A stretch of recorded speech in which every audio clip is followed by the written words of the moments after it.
expédition intérieure.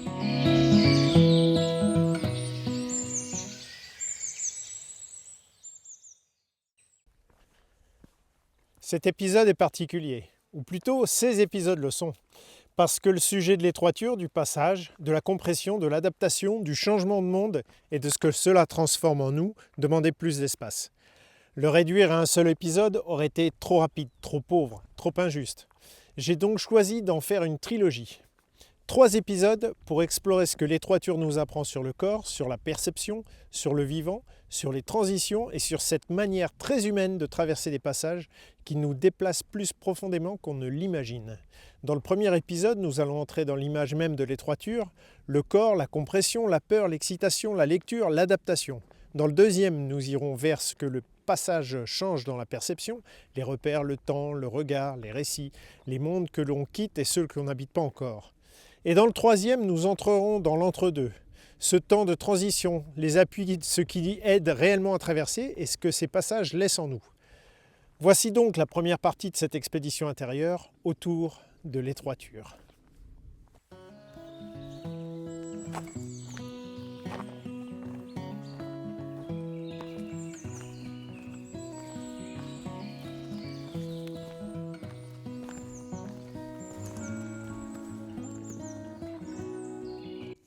Alors dans ce premier épisode, je voudrais partir de l'image de la plus simple et la plus forte, celle du passage étroit. Ce moment où l'espace se resserre, où le corps doit s'ajuster, où la peur peut monter, où l'excitation aussi peut troubler la lecture et où le vivant n'a plus tellement de choix. Il doit apprendre à sentir, à lire, à répondre autrement. Ce premier volet est celui du passage lui-même, du corps dans la compression, de la lecture du réel, de la peur, de l'excitation, du soutien aussi. Autrement dit, ce que l'étroiture révèle immédiatement quand elle nous oblige à traverser.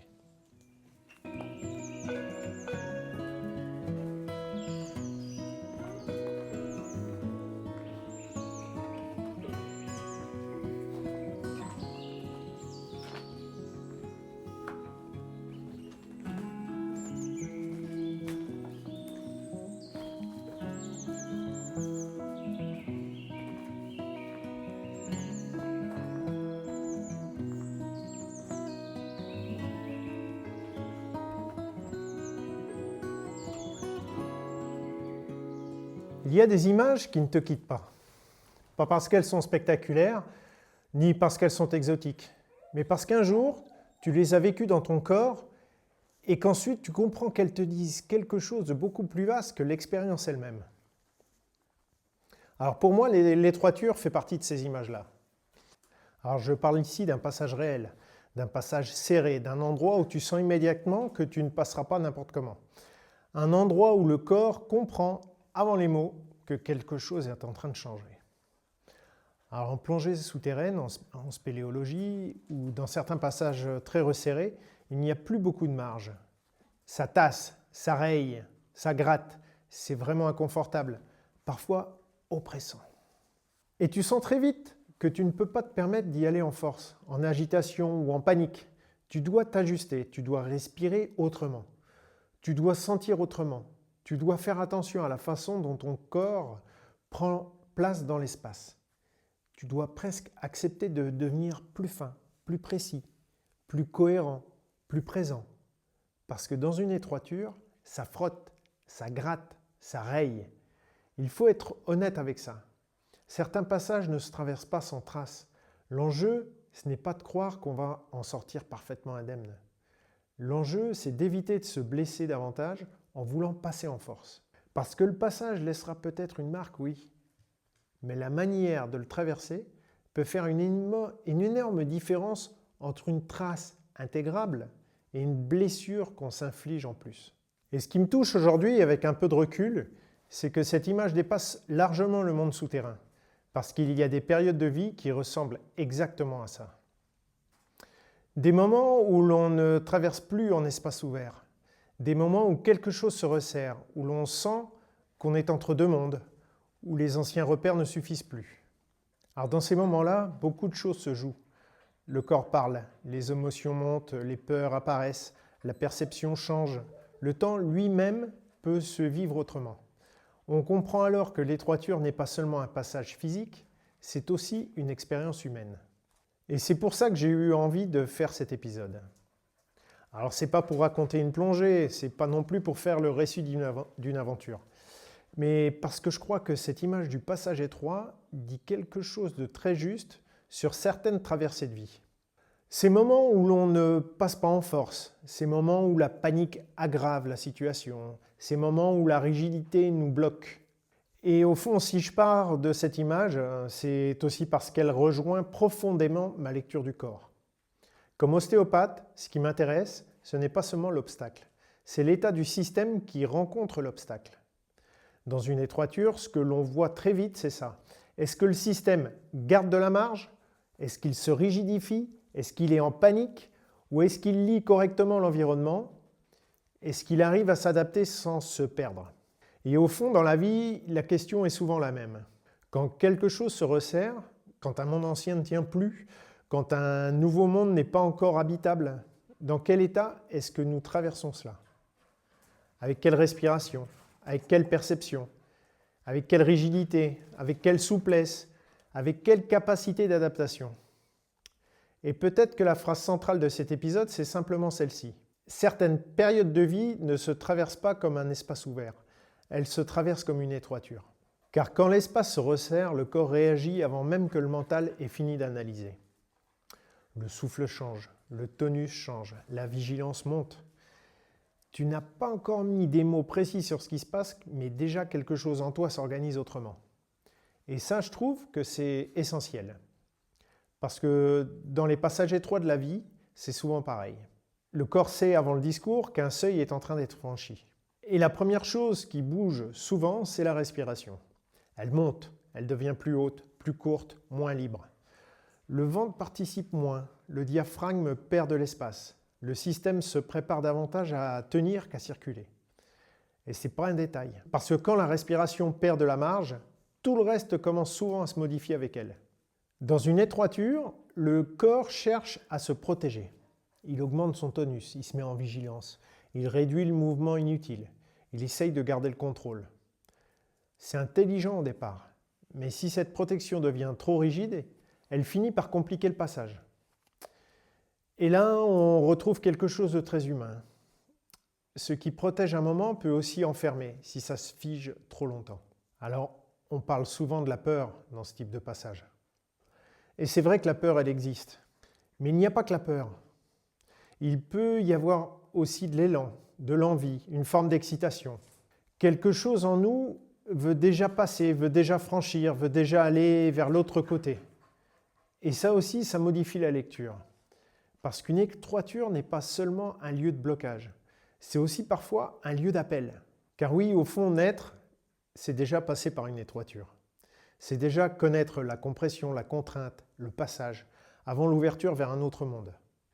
Et ça, je trouve que c'est une image très forte, parce qu'elle nous rappelle qu'une étroiture n'est pas seulement une menace. C'est aussi parfois un passage fondateur, quelque chose de difficile, de compressif, de contraignant, qui prépare pourtant pour une autre forme d'ouverture. Alors il faut faire aussi attention à une chose, toute compression n'est pas forcément négative. Le vivant se construit aussi à travers certaines contraintes. Dans le sport par exemple, on sait bien que certaines mises en charge, certains impacts, certaines compressions mécaniques bien intégrées peuvent stimuler l'adaptation. On le voit dans l'os, on le voit aussi dans le cartilage. Ce cartilage qui a besoin de cette alternance entre compression, relâchement, entre essorage et réimbibition, pour être nourri à travers le liquide synovial. Donc le problème n'est pas simplement la compression. Le problème, c'est quand la compression devient excessive, continue, mal répartie, ou qu'elle dépasse la capacité du système à s'y adapter. Et pour qu'une contrainte structure au lieu d'enfermer, il faut aussi qu'il y ait de la cohérence. Le corps doit être aligné, la respiration doit rester disponible, l'attention doit rester juste. Autrement dit, il faut que le corps, la perception et la réponse aillent dans le même sens. Parce que lorsqu'un système est dispersé, coupé de lui-même ou en lutte intérieure, la contrainte ne structure plus de la même manière. Elle coûte davantage, elle désorganise davantage, elle abîme plus facilement. Et donc au fond, c'est peut-être aussi ça l'un des enjeux profonds de l'adaptation. arriver à garder une forme d'alignement entre le corps, la respiration, l'attention et la direction que l'on veut prendre. Alors au fond, tout cela renvoie à une même question. Quelle est la capacité adaptative du système qui rencontre cette contrainte? Parce qu'une même contrainte peut structurer un organisme ou au contraire l'enfermer. La différence ne vient pas seulement de la contrainte elle-même.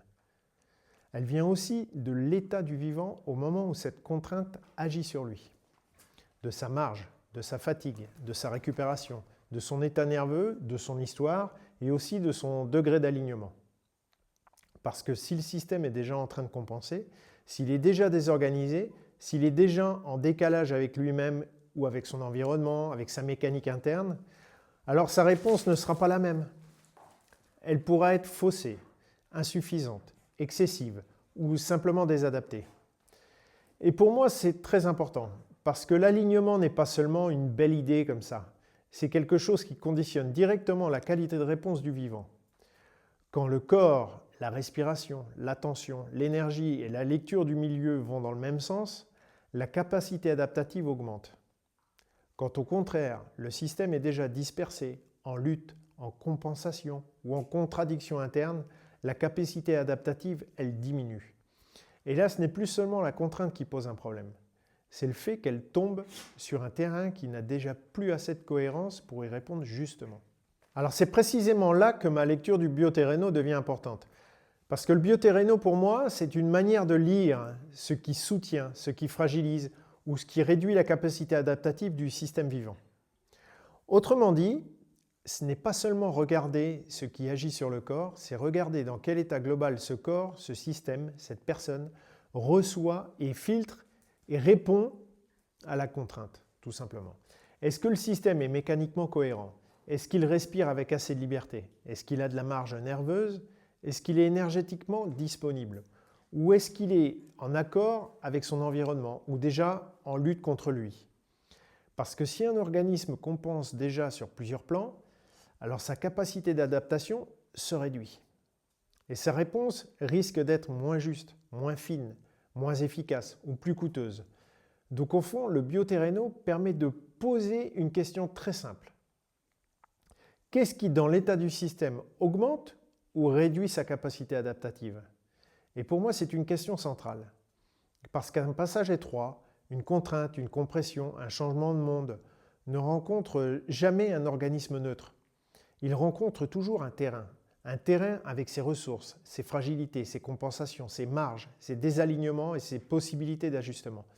Et c'est pour ça que deux personnes peuvent traverser une contrainte apparemment similaire et ne pas du tout y répondre de la même façon. Pas parce que l'une serait forte ou l'autre faible, mais parce que leur terrain, leur état du moment, leur organisation interne, leur capacité adaptative ne sont pas les mêmes. Car dans le sport, au fond, c'est exactement ce qu'on fait. On propose des stimuli pour provoquer des adaptations. On charge, on répète, on varie, on sollicite. On demande au corps de répondre, de s'organiser, de progresser et de se renforcer afin de devenir plus capable. Mais la vraie question, ce n'est pas seulement la qualité du stimulus, c'est aussi la capacité adaptative du système qu'il reçoit. Parce qu'un même entraînement peut faire progresser un athlète et en désorganiser un autre. Un même volume, une même intensité, une même pression, une même répétition ne produiront pas la même réponse selon l'état du terrain. Et c'est pour ça que dans le sport, dans la performance, dans le soin ou même dans le travail en équipe, la vraie lecture ne consiste pas seulement à savoir quoi demander. Elle consiste aussi à savoir à qui on le demande, dans quel état, avec quelle marge et avec quelle capacité réelle d'intégration. Parce qu'au fond, l'enjeu n'est pas seulement de stimuler. L'enjeu, c'est de stimuler justement. C'est-à-dire envoyer une contrainte qui puisse être intégrée, métabolisée, transformée en adaptation réelle.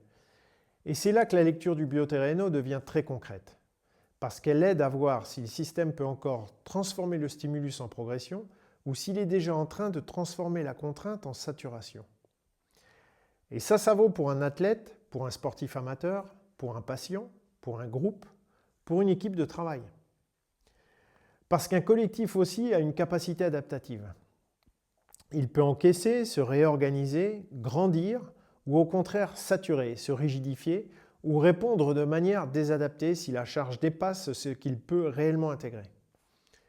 Et au fond, que l'on parle d'un corps, d'un sportif ou d'un groupe humain, la question reste la même. Quel est le niveau réel de capacité adaptative du système que l'on sollicite?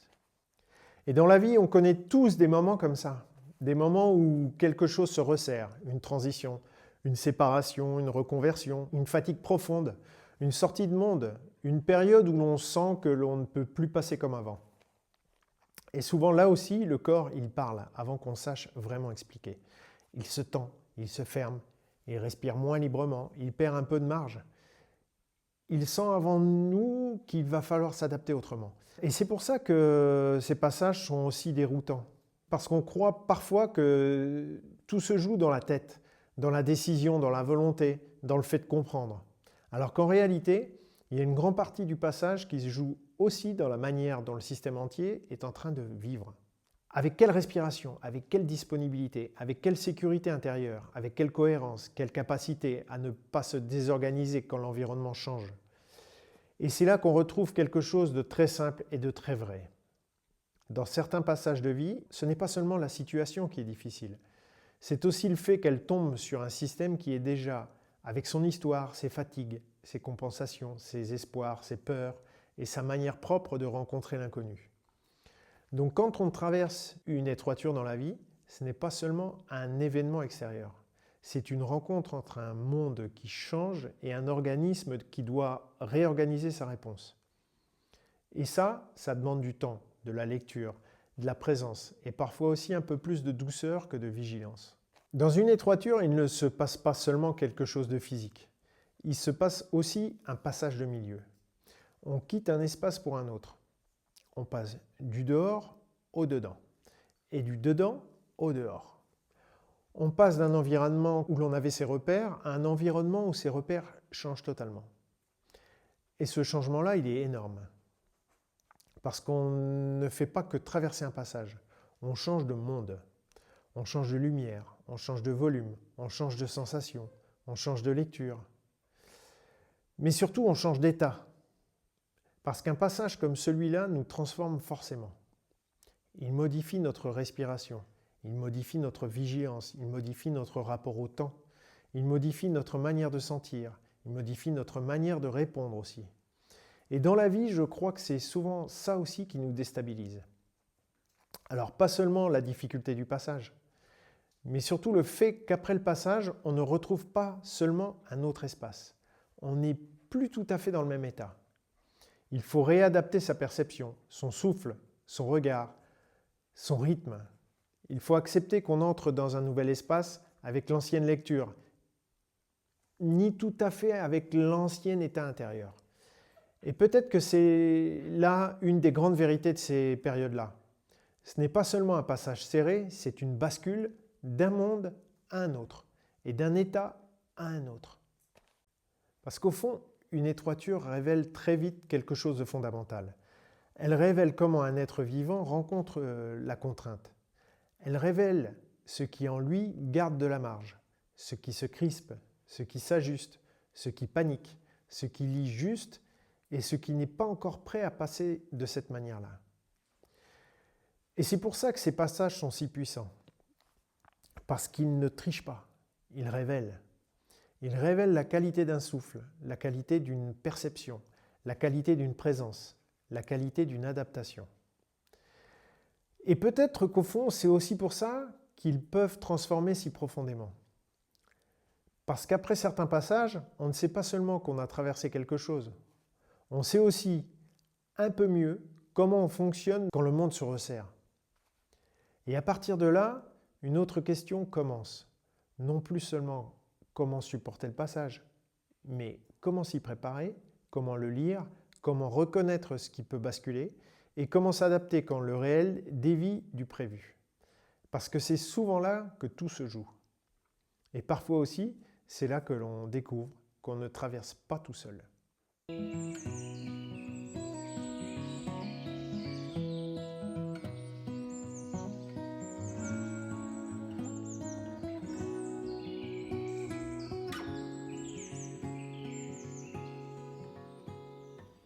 Alors dans ce passage, je vais vous évoquer une histoire qui m'est arrivée dans une grotte du côté d'Angoulême où on devait faire une exploration dans la cavité qui s'appelle le Bouillant, où il y a énormément de courant qui vient de face. Il faut choisir le moment adéquat où il y a une baisse du flux pour pouvoir entrer, avoir une chance d'entrer, et adapter en fait toute la technique, tout le passage du matériel pour pouvoir passer cette étroiture où il y a un effet Venturi, c'est-à-dire un effet de pression, et où ce jour-là, tout ne s'est pas passé du tout comme on avait prévu, où il y a eu un événement qui s'est passé, où j'ai cessé de respirer de l'air dans le détendeur, où ça s'est mélangé à de l'eau, et en voulant changer et adapter, en essayant de réparer au moment où j'ai vu le problème, ça a empiré les choses, et il a fallu prendre la décision très rapide d'abandonner le plan. Et je me suis retourné vers mon compagnon de plongée qui était derrière moi, en sécurité. Et je suis allé chercher son détendeur pour pouvoir respirer et ne pas me noyer. Parce qu'avant certains passages, il y a toute une phase qu'on ne voit pas toujours. Il y a une phase plus discrète, moins spectaculaire, mais essentielle. C'est la préparation. Parce qu'un passage étroit n'est pas forcément quelque chose qu'on attaque de front, sur un coup d'élan ou d'improvisation. Quand c'est sérieux, quand le milieu est exigeant, quand il y a du courant, du risque, de l'inconnu, on observe d'abord, on regarde, on attend, on compare, on essaye de comprendre quand le passage peut être envisageable et dans quelles conditions. Dans cette expérience-là, ce n'est pas une pulsion. Ce n'est pas « allez, on y va et on verra bien ». On avait observé le courant. On avait regardé les variations, on avait pris en compte les pluies, on avait essayé de comprendre à quel moment une fenêtre pouvait s'ouvrir. Et ensuite, on avait préparé. Préparé avec d'autres, préparé avec méthode, avec du matériel adapté, préparé en réfléchissant à la manière de réduire ce qui pouvait gêner le passage. Le matériel avait été passé autrement, le volume avait été pensé, le geste avait été anticipé, le corps lui-même devait devenir plus fin, plus discret, plus ajusté au milieu. Et ça, je trouve que c'est déjà une leçon très forte. Parce qu'on parle souvent de l'adaptation comme de quelque chose qui joue dans l'urgence. Mais en réalité, quand une grande partie de l'adaptation commence bien avant, elle commence dans l'observation, dans la lecture du terrain, dans la patience, dans le fait de ne pas confondre le désir de passer et les conditions réelles du passage. Et je crois que dans la vie, c'est souvent pareil. On imagine parfois que les grandes transitions se jouent uniquement au moment du saut. Mais non. Elles se préparent, parfois consciemment, parfois même sans qu'on le sache complètement. Alors on observe, on sent venir, on teste des choses, on attend une ouverture. On rassemble les ressources, on essaye de comprendre si le moment est juste. Et au fond, c'est déjà une forme d'intelligence. Parce qu'avant même la traversée, il y a cette question. Est-ce que je suis en train de forcer le passage ou est-ce que je suis en train de lire les conditions réelles de ce passage? Et ça change tout.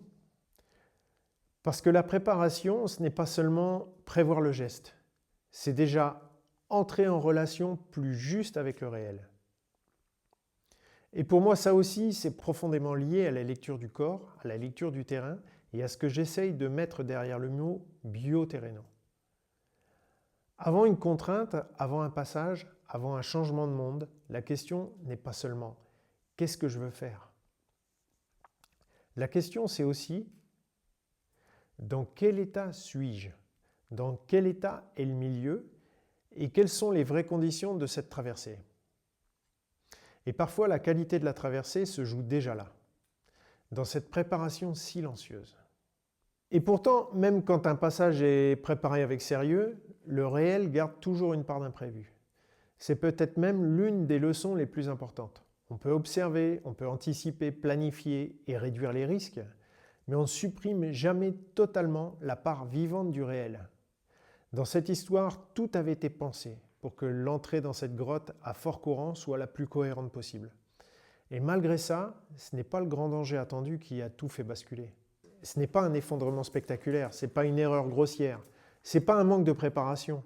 C'est un détail minuscule, un tout petit caillou, quelque chose de presque dérisoire, et qui pourtant, dans ce contexte-là, change toute la scène. Petit à petit, ce qui devait rester un système respirable ne fonctionne plus normalement. L'air n'est plus vraiment de l'air. Le passage prévu cesse d'être un passage difficile pour devenir une situation critique. Et ça, je trouve que c'est très fort. Parce que dans la vie aussi, ce n'est pas toujours le grand obstacle visible qui nous met en difficulté. Parfois, ce qui peut faire basculer une situation, c'est un détail, un imprévu, une faille, une petite chose qu'on n'avait pas intégrée au scénario. Et ce détail-là peut suffire à déplacer complètement la nature du passage. On n'est plus dans la même scène, on n'est plus dans la même lecture, on n'est plus dans la même réponse. Et je crois que c'est une chose qu'il faut vraiment entendre. Préparer n'est pas contrôler. Préparer, c'est réduire l'aveuglement, c'est améliorer la lecture, c'est augmenter ses chances, mais ce n'est pas annuler la part imprévisible du réel. Et au fond, c'est aussi pour ça que certaines traversées sont si formatrices. Parce qu'elles nous obligent à quitter l'illusion qu'il suffirait que tout prévoir peut nous mettre à l'abri. Ben non. On peut très bien faire les choses sérieusement et quand même être confronté à ce qui n'était pas prévu. La vraie question devient alors, qu'est-ce qu'on fait quand le réel dévie du scénario? Est-ce qu'on s'accroche au plan initial? Est-ce qu'on nie ce qui est en train de changer? Est-ce qu'on force? Est-ce qu'on panique? Est-ce qu'on arrive à reconnaître assez vite qu'il faut changer de lecture? Et c'est là justement que tout commence à se jouer. Parce qu'un passage étroit ne révèle pas seulement dans sa difficulté. Il se révèle aussi dans ce qu'il fait au moment où le réel cesse de correspondre à ce qu'on avait prévu. Et à partir de là, il ne s'agit plus seulement d'avoir bien préparé. Il s'agit d'être capable de lire l'imprévu sans se perdre dedans. Car à partir du moment où le réel dévie du prévu, tout ne dépend plus seulement du calme. Tout dépend aussi de la qualité de lecture. Dans cette histoire, ce qui m'a aidé, c'est pas seulement d'avoir senti qu'il y avait un problème. C'est aussi d'avoir compris assez vite quel type de problème était en train de se produire. Alors, ma connaissance de la mécanique du détendeur m'a permis de percevoir que quelque chose ne fonctionnait plus normalement. C'était pas juste une impression vague comme ça, c'était une sensation très nette qu'un mécanisme précis était en train de se dérégler. Alors, j'ai d'abord essayé une adaptation technique immédiate, de taper le détendeur pour débloquer le système. Mais je me souviens avoir tenté de faire bouger légèrement et ce qui semblait bloqué pour essayer de libérer la membrane. Mais très vite, j'ai compris que ça aggravait la situation. Et là, tout a changé. Parce qu'à partir du moment où tu vois que la correction immédiate ne résout pas le problème et qu'elle peut même l'empirer, tu n'es plus dans la même logique. Tu n'es plus en train de sauver le plan initial. Tu es en train de lire un basculement.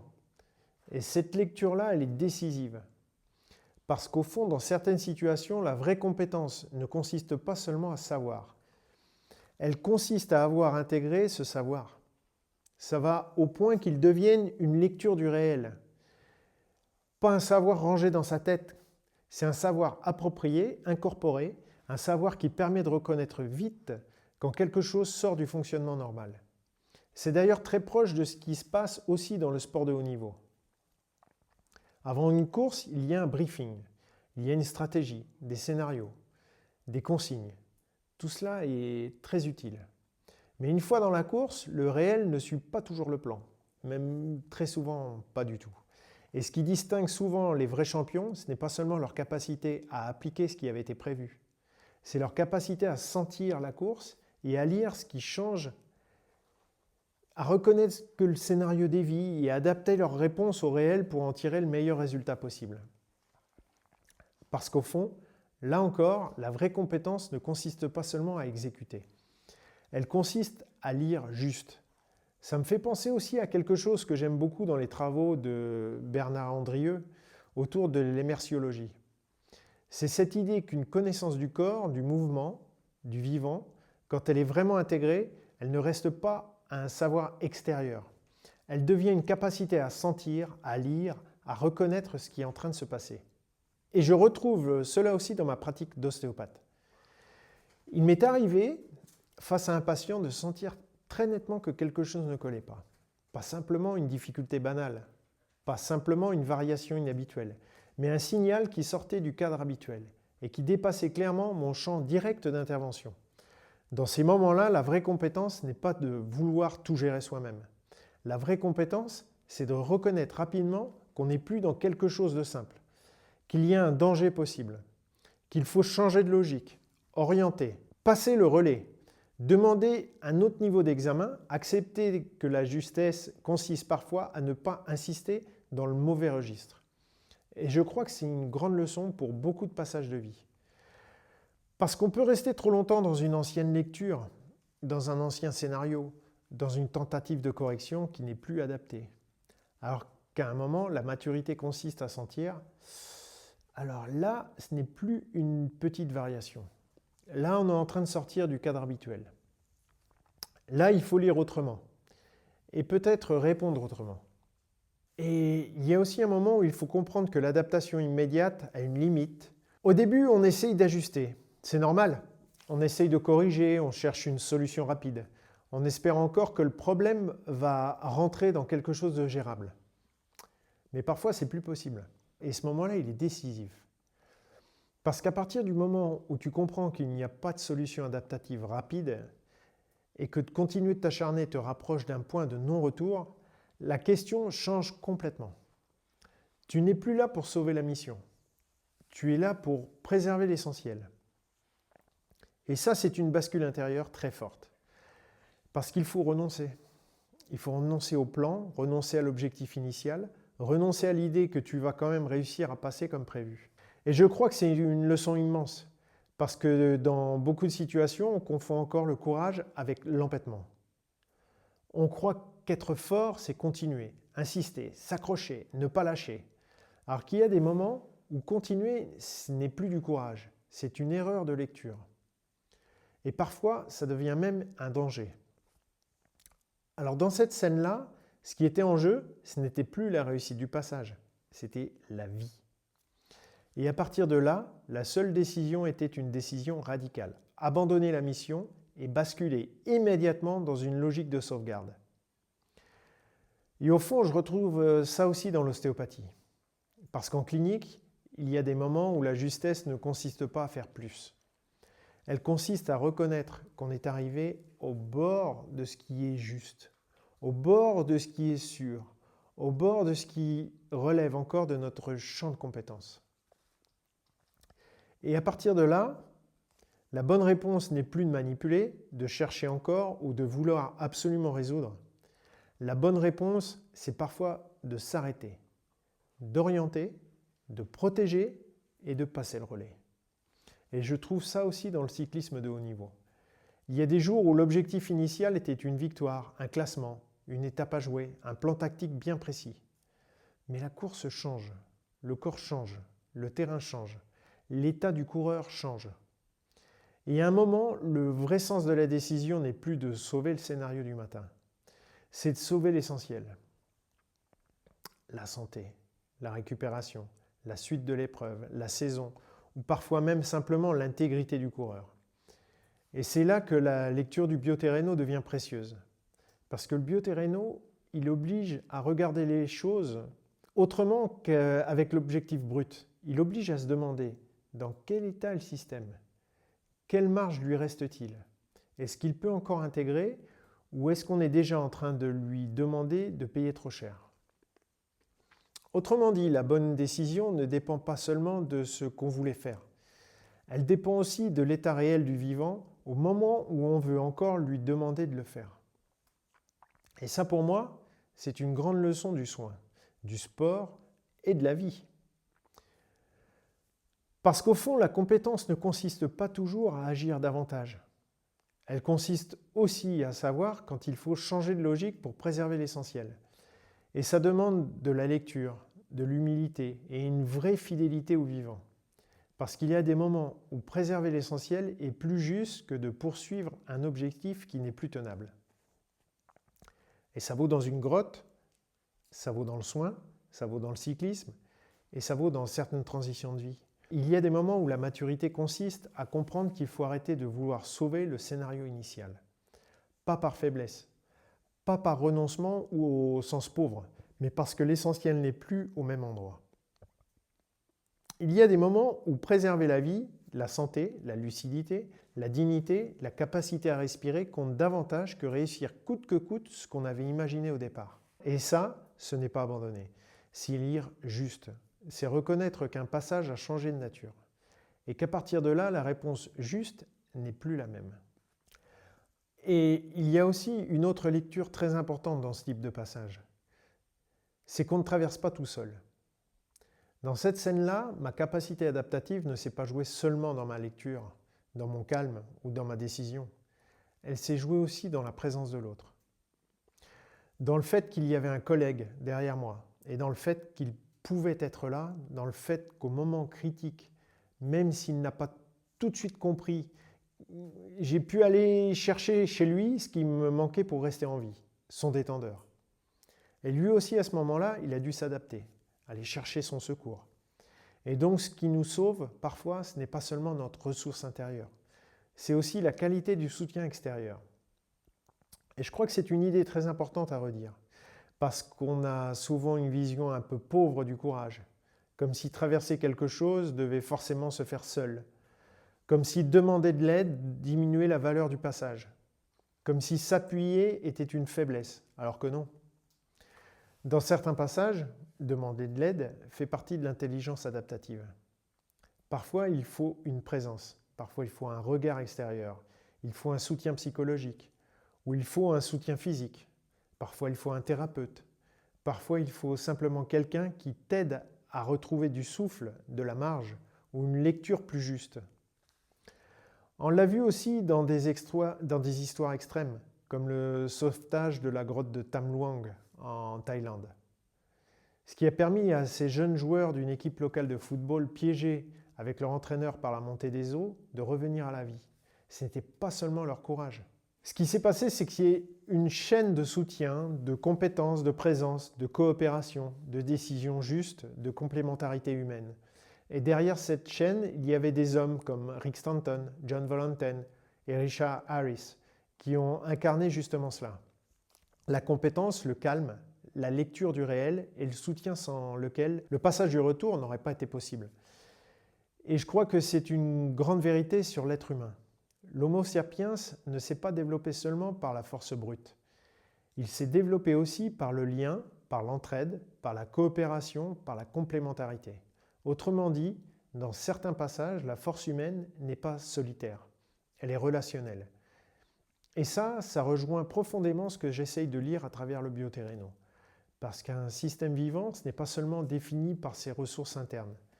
Il est aussi défini par la qualité du milieu qui l'entoure, du soutien qu'il reçoit, des présences sur lesquelles il peut s'appuyer. Et dans la vie quotidienne aussi, c'est une question énorme. Qui est là quand ça se resserre? Qui aide à garder de la marge? Qui permet de ne pas se perdre? Qui aide à revenir vers quelque chose de plus vivant, et de plus cohérent et de plus respirable? Donc oui, dans certains passages, la maturité ne consiste pas seulement à tenir seul. Elle consiste aussi à savoir quand il faut s'appuyer. Et ça, ce n'est pas une faiblesse, c'est une force. Alors, si je raconte cette scène, ce n'est pas pour faire un récit d'expédition. Ce n'est pas pour parler de plongée pour la plongée. C'est parce que ce que nous traversons dehors éclaire souvent ce que nous traversons dedans. Une grotte, un courant, une étroiture, un imprévu, une décision, un soutien au bon moment. Tout cela parle aussi de nos passages humains. Il y a aussi des gens qui ont nourri chez moi cette manière de regarder le dehors comme quelque chose qui éclaire le dedans. Francis Le Guen en fait partie. Avec ses récits, avec cet imaginaire de l'exploration, du minéral, du souterrain, il m'a beaucoup inspiré dans cette façon de sentir que l'aventure extérieure n'est pas seulement un décor. Elle peut devenir une manière de lire plus finement ce que l'on traverse intérieurement. Parce que dans la vie aussi, on prépare. On anticipe. On croit avoir compris, on pense avoir trouvé le bon moment, la bonne stratégie, la bonne manière de passer. Et puis quelque chose dévie. Un détail, un événement, une émotion, une fatigue, une rupture, une réalité qu'on n'avait pas intégrée. Et à ce moment-là, la question redevient la même. Est-ce que je sais lire ce qui est en train de changer? Est-ce que je m'acharne à sauver l'ancien scénario? Est-ce que je sais renoncer à ce qui n'est plus tenable? Est-ce que je sais demander de l'aide? Est-ce que je sais préserver l'essentiel quand le plan initial ne tient plus? Et c'est pour ça que ces expériences extérieures m'intéressent autant.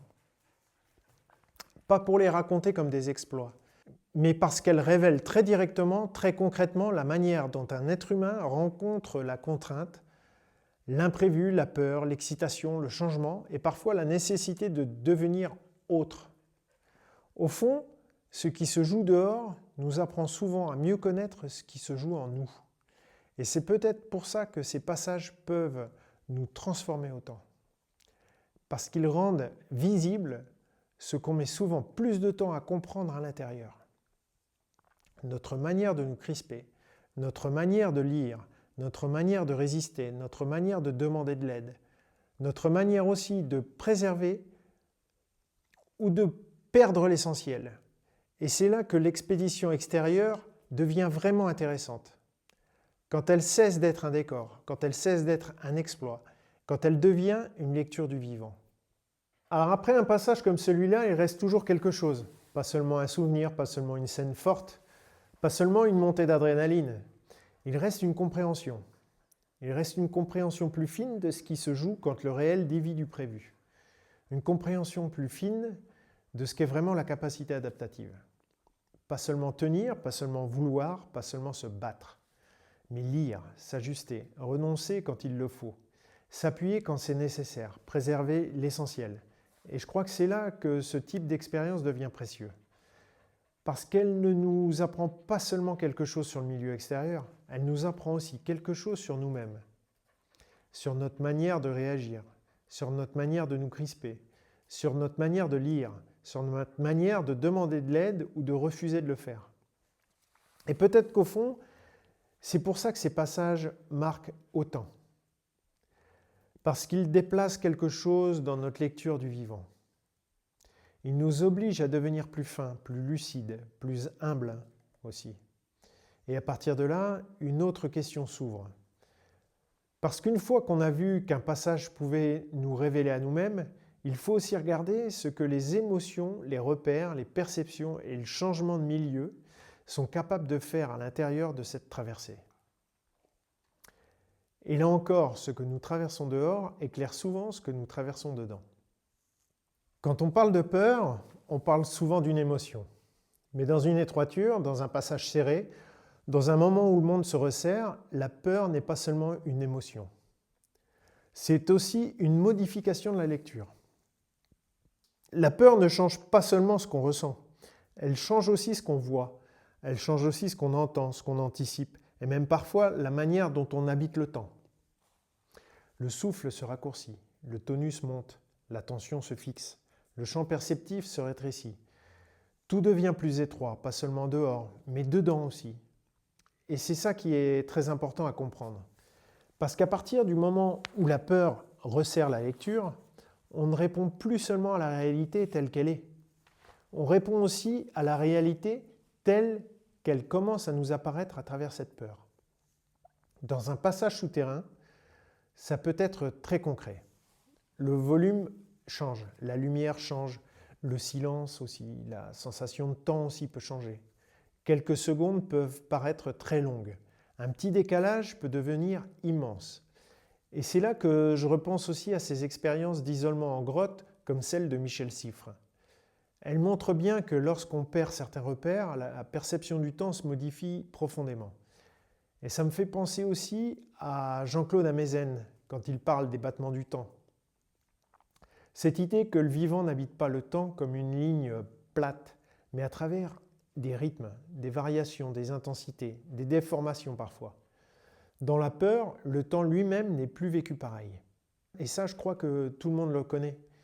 Alors, pas forcément dans une grotte, pas forcément dans une situation extrême, mais dans la vie aussi. Quand on attend une nouvelle, quand on sent qu'une relation bascule, quand on traverse une crise, quand on sent que quelque chose arrive et qu'on ne sait pas encore comment le nommer. La peur, elle peut resserrer le monde. Elle peut rétrécir la lecture. Elle peut donner de l'impression qu'il n'y a plus qu'une seule issue ou qu'il n'y a plus d'issue du tout. Et dans le sport aussi, c'est très visible. Dans le cyclisme professionnel, on le voit dans certains moments de course, quand la tension monte, quand le placement se tend, quand le final il approche, quand le scénario devient instable. La peur de mal faire, la peur de manquer le moment, la peur de perdre la roue, la peur de la chute, la peur du mauvais choix. Tout cela peut modifier la lecture. Et parfois le problème, ce n'est pas seulement la difficulté du moment.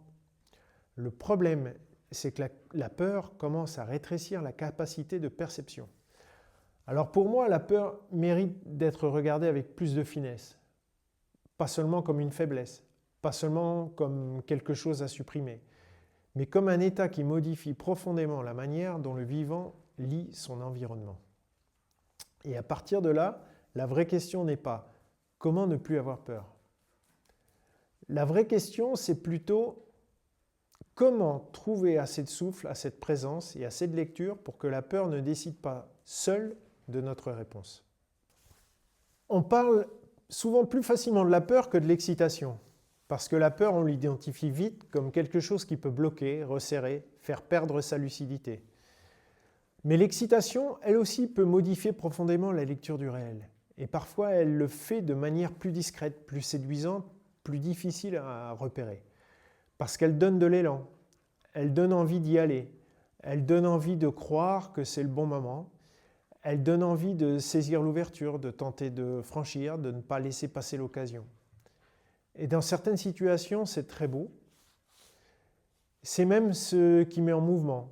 Mais dans d'autres, ça peut aussi fausser la lecture. Dans cette histoire de grotte, il n'y avait pas seulement de la peur. Il y avait aussi une vraie excitation. L'excitation de se dire que c'était peut-être le seul moment de l'année où on pouvait y aller.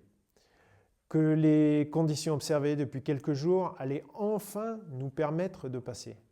L'excitation d'aller plus loin, d'explorer un endroit peu accessible, de franchir quelque chose qui d'habitude reste fermé. Et cette excitation-là, elle est très humaine. Elle peut aussi faire glisser la lecture. Alors pas forcément vers l'inconscience brutale, plutôt vers une forme de confiance trop rapide, de focalisation sur l'ouverture, de désir de passage, qui prend un peu plus de place que la prudence. Et je crois que dans la vie, c'est pareil.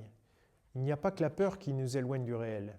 Il y a aussi parfois cet enthousiasme, cet élan, le soulagement anticipé. L'envie tellement forte que quelque chose marche qu'on commence à lire le réel à travers ce désir-là. Alors, on ne voit plus seulement ce qui est, on voit aussi ce qu'on espère. Et là, la lecture peut se troubler. Dans le sport aussi, c'est très visible. Dans le cyclisme professionnel, on voit parfois un coureur sentir une ouverture, un moment, une occasion. Et cette lecture peut être brillante, mais elle peut aussi être emportée par l'excitation du moment. Partir trop tôt, y croire un peu trop, dépenser trop vite, lire l'ouverture sans lire finement ce qu'elle va coûter ensuite. Et c'est pour ça que les très grands, souvent, ne sont pas seulement ceux qui osent, ce sont ceux qui savent garder une lecture juste, même quand l'élan est fort. Parce qu'au fond, la peur comme l'excitation peuvent toutes les deux déformer le réel. L'une te fige, l'autre te précipite. L'une te fait voir plus de menaces qu'il n'y en a, l'autre te fait parfois voir plus d'ouverture qu'il n'y en a réellement. Et dans les deux cas, la question redevient la même. Comment garder assez de présence, assez de cohérence, assez de souffle pour ne pas laisser l'émotion décider seule de la réponse? Parce que l'excitation comme la peur fait partie du vivant. Le problème n'est pas de la supprimer. Le problème, c'est quand elle prend toute la place dans la lecture. Et à partir de là, ce n'est plus le réel qui guide la réponse. C'est l'état intérieur. C'est l'état intérieur dans lequel on rencontre le réel. Alors dans certains passages, l'émotion ne colore pas seulement l'expérience. Elle en modifie presque la géométrie. L'espace ne se vit plus pareil, le temps ne se vit plus pareil, le corps ne se vit plus pareil. Le danger lui-même ne se lit plus tout à fait pareil. Et ça, je crois que c'est essentiel. Parce qu'on imagine souvent que la peur ou l'excitation s'ajoutent simplement à une réalité déjà là, comme si le monde restait identique et que seule notre émotion venait se poser dessus. Et ce n'est pas si simple. Dans certaines situations, l'émotion change la forme même de ce que nous percevons. Tout peut se contracter, ou au contraire, tout peut s'ouvrir trop vite. Le temps peut ralentir ou s'accélérer. L'espace peut devenir plus menaçant, plus fermé, plus proche, plus étouffant. Ou bien à l'inverse, il peut paraître plus franchissable, plus que ce qu'il ne l'est vraiment. Et là, on touche quelque chose de très profond. Nous ne vivons pas seulement dans un monde extérieur, nous vivons aussi dans un monde perçu, organisé, interprété par un système vivant. Et c'est pour ça que la question du temps m'intéresse autant ici. Parce que dans certaines traversées, quelques secondes paraissent immenses. Et dans d'autres, des heures, des jours ou des mois semblent se déformer complètement. Michel Siffre l'a montré de manière très concrète dans ses expériences d'isolement en grotte. Quand les repères tombent, le temps intérieur ne suit plus la même mesure. Et Jean-Claude Amezen, quand il part des battements du temps, il rappelle quelque chose de très juste aussi. Le vivant n'habite pas le temps comme une machine. Il l'habite à travers des rythmes, des sensations, des décalages, des intensités. Et dans une étroiture, tout cela se met en mouvement. Le temps extérieur continue, mais le temps vécu change de lecture. Et ce n'est pas seulement le temps. Les sens aussi se réorganisent. La lumière prend une autre valeur. Le silence prend une autre intensité. Le bruit prend une autre portée. La sensation d'espace change. La sensation de soi change. Et au fond, dans les grandes transitions de vie, il se passe souvent quelque chose de comparable. Quand on quitte un monde, quand on traverse une rupture, quand on entre dans un milieu, il n'est pas encore habitable et tout peut sembler étrange. Le temps se déforme, les repères sensoriels changent, le corps devient plus vigilant ou plus confus. La lecture du réel perd en évidence. Et dans le sport aussi, ça existe. Il y a des moments de course où le temps se déforme. Un final peut paraître durer une éternité. Une hésitation de quelques secondes devient immense. Une ouverture semble se fermer en un éclair. Et là encore, la performance dépend aussi de la capacité à ne pas se laisser entièrement gouverner par cette déformation intérieure. Donc pour moi, ce point, il est très important.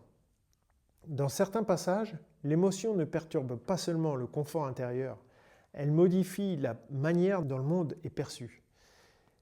Et à partir de là, la vraie question redevient comment retrouver assez de cohérence, assez de souffle, assez de présence pour que la perception ne soit pas entièrement déformée par l'état du moment. Parce qu'au fond, traverser justement, ce n'est pas ne rien ressentir. C'est réussir à sentir sans laisser la distorsion prendre toute la place. Et c'est là que le corps redevient central. Parce que dans certains passages, ce n'est pas seulement l'émotion qui parle. C'est le corps tout entier qui montre si la lecture est encore juste ou si elle commence à se troubler. Le souffle change, le regard change, le tonus change, la coordination change, la capacité de présence change elle aussi. Et souvent, le corps révèle avant nous que quelque chose se règle dans la manière de lire la situation. Il montre si le système reste cohérent ou s'il commence à se disperser. Alors, il montre si l'on est encore dans une adaptation vivante ou si l'on a déjà basculé dans une réponse trop défensive, trop précipitée ou trop confuse. Et ça, je le trouve aussi très concrètement dans une séance d'ostéopathie. Parce qu'au fond, dans une séance aussi, il ne suffit pas de connaître une technique. Il faut encore sentir le moment juste. En face de moi, je n'ai pas un corps abstrait. J'ai une personne vivante, avec son état du jour, sa tension, sa fatigue, sa défense, son relâchement, sa disponibilité ou son indisponibilité à changer d'état. Et parfois même, un système est trop tendu pour intégrer quoi que ce soit. Il est trop en protection, trop en vigilance, trop en fermeture. Et dans ce cas, même une bonne technique peut tomber au mauvais moment. Mais à l'inverse, un système peut aussi être trop relâché, trop absent, trop peu contenu ou pas assez organisé intérieurement pour accueillir un vrai changement. Donc la vraie question, c'est pas seulement quelle technique utiliser. La vraie question, c'est est-ce que le système est prêt à accepter un changement d'état? Et pour moi, ça change tout, parce que la justesse d'une intervention ne dépend pas seulement de ce qu'on fait, elle dépend aussi du moment où cela rencontre le vivant. Ça dépend de la qualité de lecture, du timing, de la capacité à sentir si le système peut recevoir, intégrer, métaboliser ce qu'on est en train de lui proposer. Et au fond, c'est très proche de ce qu'on retrouve dans le sport, dans la performance, dans les grandes transitions de vie. On peut avoir la bonne idée, la bonne consigne, le bon outil, le bon geste, mais si le système n'est pas prêt, pas disponible, pas assez aligné, pas assez en cohérence, alors la réponse ne sera pas juste. Elle sera trop coûteuse, insuffisante ou désadaptée. Donc oui, le corps révèle souvent avant nous si la lecture est juste. Et plus on apprend à écouter cela, plus on devient capable de proposer un changement sans le forcer. Alors, dans le sport aussi, c'est très visible. Et dans le cyclisme professionnel, on le voit tout le temps. Avant une course, on peut avoir un plan, une stratégie, un briefing, des repères clairs, des rôles bien définis pour chacun. Mais une fois dans la course, tout devient vivant. Le rythme change, le vent change, le placement change, les jambes parlent, les autres bougent et le scénario se tend. Et là, l'émotion entre en jeu. La peur de mal faire, la peur de manquer le moment, la peur de perdre la roue, la peur de la chute, la peur du mauvais choix. Mais il y a aussi l'excitation d'une ouverture, l'envie de tenter, le sentiment que c'est maintenant, que le désir de ne pas laisser passer sa chance prend le dessus. Et dans ces moments-là, la difficulté n'est pas seulement physique ou tactique, elle devient aussi perceptive. Parce que la peur peut faire lire la course de façon trop défensive. Et l'excitation peut faire lire la course de façon trop optimiste. L'une peut faire hésiter trop longtemps, l'autre peut faire partir trop tôt. L'une peut faire prendre une initiative, l'autre peut faire perdre de la lucidité. Et c'est pour ça que les très grands, souvent, ne sont pas seulement les plus forts physiquement. Ce sont aussi ceux qui gardent une lecture plus juste du moment. Ceux qui sentent sans se faire avaler, parce qu'ils ressentent. Ceux qui lisent la course sans être entièrement gouvernés par la peur ou par l'emballement. Et ça me fait penser à une phrase que Yann Kirsipou m'avait dite un jour et que je trouve très juste. Celui qui gagne, c'est pas le plus fort, c'est le meilleur. Et la nuance est immense. Parce que le meilleur, ce n'est pas seulement celui qui a le plus de force. C'est celui qui lit le mieux, qui sent le mieux, qui régule le mieux, qui choisit le mieux et qui répond le plus justement au réel du moment. Le plus fort peut parfois s'imposer. Le meilleur, lui, sait répondre juste. Et dans le cyclisme, il y a des moments où cela se voit de manière éclatante. Je pense par exemple à Vincenzo Nibali sur le Giro 2016, au moment du Puerto dell'Agnello. Ce qui est frappant, ce n'est pas seulement la force de son attaque ni la victoire d'étape. Ce qui est frappant, c'est la lecture du moment. Le fait de sentir qu'un équilibre est en train de céder, que la course change de nature, que le scénario du général n'est plus stable. Et c'est l'instant juste pour faire basculer la situation. Autrement dit, il n'a pas seulement produit un effort, il a lu une faille, il a senti un moment et il a transformé cette lecture en décision. Et au fond, c'est exactement de cela qu'on parle ici.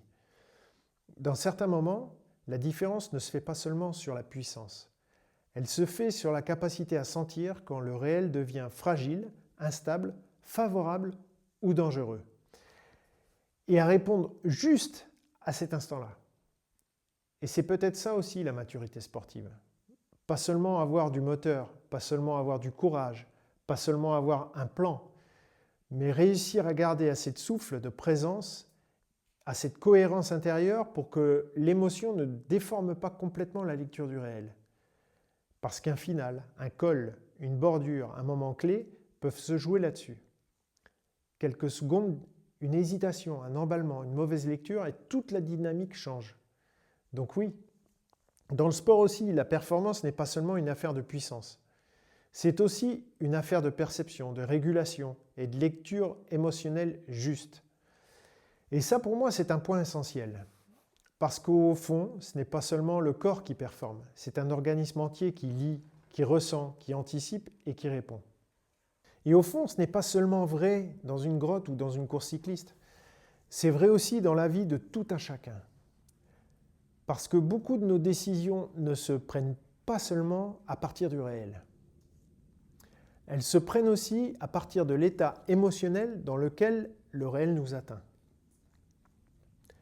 Parfois, on décide depuis la peur de perdre, la peur d'être seul, la peur de manquer le moment, la peur de se tromper, la peur d'entrer dans l'inconnu.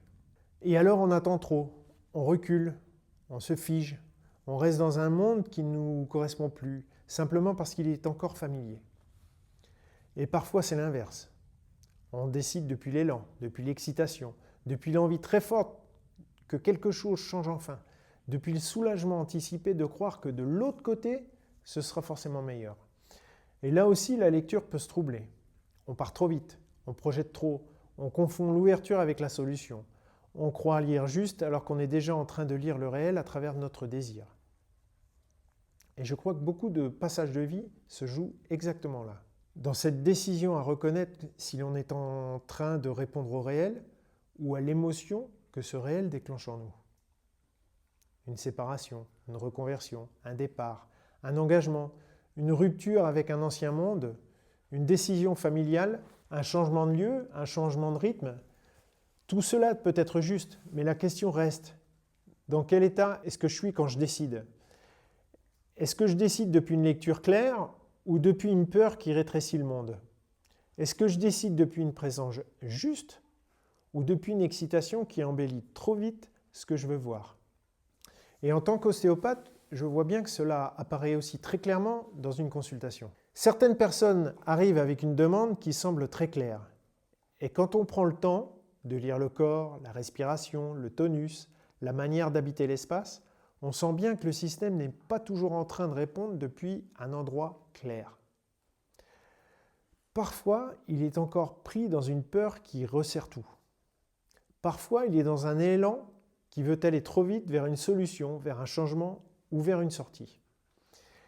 Et dans ces moments-là, le travail n'est pas seulement de faire quelque chose.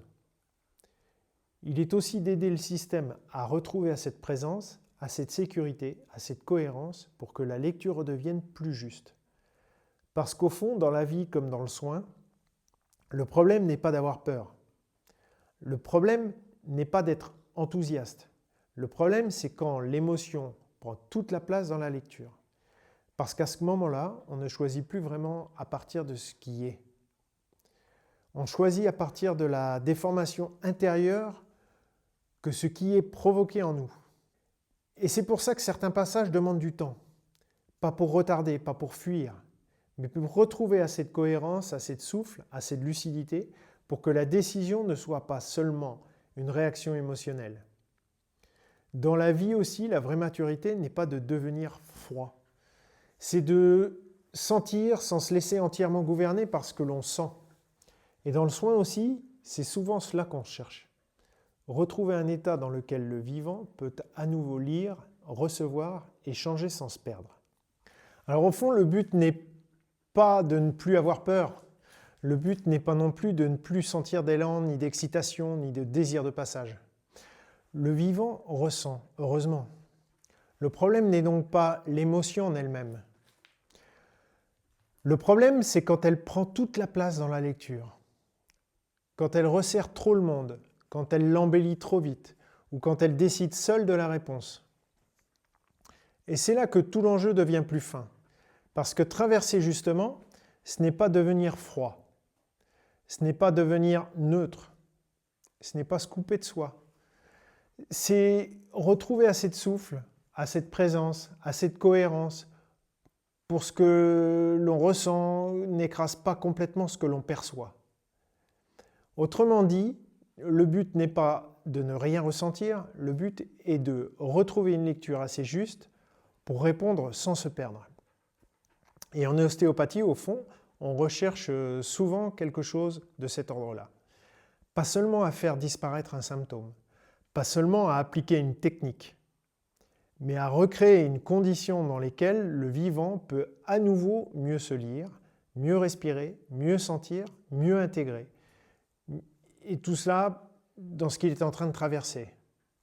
Parfois, le soin commence là, dans le fait de redonner de la marge, de redonner du souffle, de redonner un peu de sécurité, de redonner au système la possibilité de ne plus être entièrement gouverné par la peur, par l'emballement ou par la confusion. Parce qu'un changement d'état ne se force pas n'importe comment. Il se propose, il se prépare, il s'accompagne. Et quand le système retrouve un peu plus de cohérence, un peu plus d'alignement, un peu plus de disponibilité, alors quelque chose peut bouger de manière plus juste. Dans le sport, dans une transition de vie, dans une consultation, dans un passage étroit, la question est souvent la même. Comment retrouver un état suffisamment clair, suffisamment présent, suffisamment vivant pour que la réponse ne soit pas seulement une réaction? Et je crois que c'est là que commence vraiment la maturité du passage. Non pas quand on ne ressent plus rien, mais quand on peut ressentir sans être emporté. Quand on peut percevoir sans être aveuglé. Quand on peut changer d'état sans se perdre complètement dans ce changement. Et c'est peut-être cela, au fond, que nous apprennent les étroitures. Qu'il ne suffit pas de passer. Il faut aussi apprendre à rester assez vivant, assez lisible, assez cohérent pour que le passage lui-même ne nous arrache pas à nous-mêmes.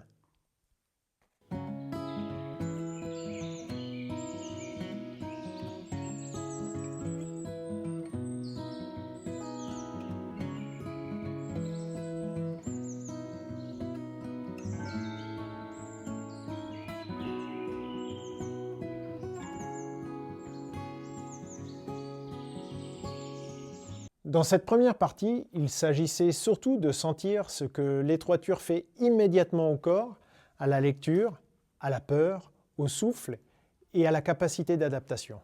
Mais le passage ne s'arrête pas là.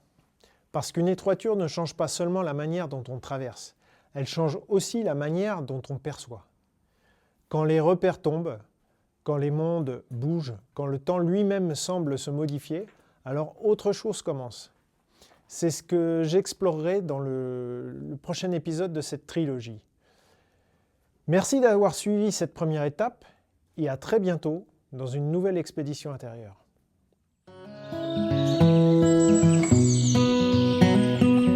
À bientôt pour une nouvelle expédition intérieure. Abonne-toi, commente et donne un like.